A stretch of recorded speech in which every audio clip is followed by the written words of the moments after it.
place that doesn't seem to have portrayed education equality for a very long time, so hopefully that changes over the coming years, and Anna has been making great efforts to.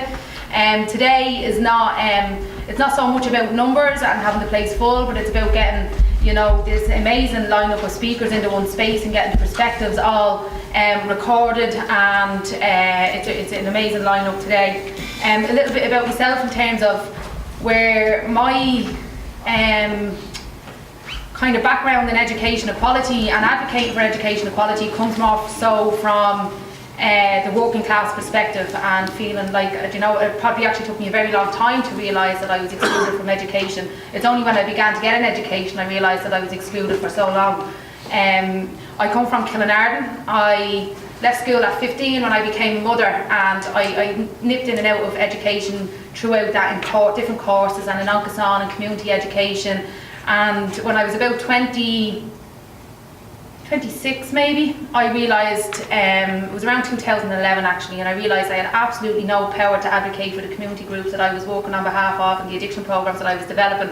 And I realised it was something I was missing, even though I had a professional career, and that was a language that educated people had and that I couldn't speak, and that I couldn't advocate for the people on the ground if I didn't get this language. So I felt Trinity was going to give me that language, and so that's how I ended up here. And a lot of people told me I shouldn't come here, I should go to Maynooth, that's where all the community workers go. And I was like, no, definitely not, I'm going to go to Trinity. And obviously it's been an amazing few years here for me. I do a lot of work around access to education. There's about 1,000 access students in the college at the minute, but there is only 25% of students that are on state grants, which really shows just how many people feel like they can come into Trinity. If you look at the likes of Tallaght, they would have like 70% of people on state grants.